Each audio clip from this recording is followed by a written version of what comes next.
সম্মানিত দর্শক, আসসালামু আলাইকুম। দেশে এবং বিদেশে থেকে যে যেখান থেকে বসে আজকের এই ভিডিওটি দেখতেছেন, আমি মোহাম্মদ রাজু ইসলাম।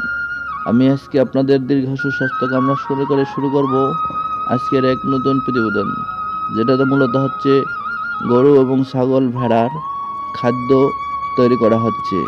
এটা মূলত হচ্ছে কাঠারি ধানের জিরো সাইজের খড় ছাগল এবং গরুর খাদ্য তৈরি করা হচ্ছে।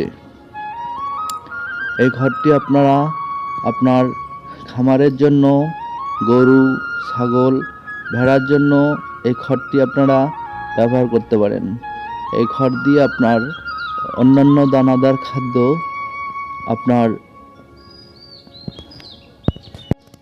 আপনাদের বাসায় যদি কাঁচা ঘাস থাকে, তাহলে কাঁচা ঘাস দিয়ে আপনারা জিরো সাইজের খড় দিয়ে আপনারা আপনার গরুর খাদ্য ব্যবহার করতে পারেন।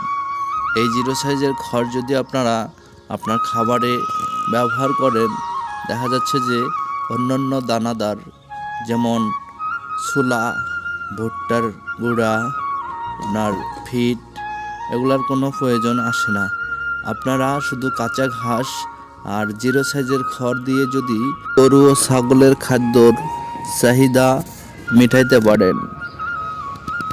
যে সকল খামারি ভাইরা বাসায় থেকে গরু ছাগল ভেড়া পালেন, তারা অবশ্যই জিরো সাইজের খড় ব্যবহার করবেন।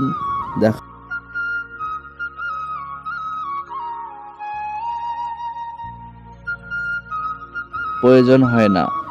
এই জিরো সাইজের খড় হচ্ছে গরু ছাগল ভেড়ার উভয়ের প্রধান খাদ্য। এই জিরো সাইজের খড় ব্যবহার করলে আপনাদের দেখা যাচ্ছে যে অন্যান্য দানাদার, আমরা যে খাদ্যটি তৈরি করতেছি জিরো সাইজের খড় একবারে ফ্রেশ নেটিং করা। আমরা এই খড়টি সচরাচর 40 থেকে 50 কেজি পর্যন্ত বস্তা করে থাকি। আপনাদের খামারের যদি জিরো সাইজের খড় প্রয়োজন হয়, তাহলে আমার দেওয়া ডিসক্রিপশনের নাম্বারেই আপনারা যোগাযোগ করতে পারেন। আপনারা এই খাদ্যটি কিভাবে খাওয়াবেন পরবর্তী ভিডিও দেখার জন্য অনুরোধ থাকলো, এবং আমার চ্যানেলটি সাবস্ক্রাইব করবেন এবং পাশে থাকবেন। ধন্যবাদ।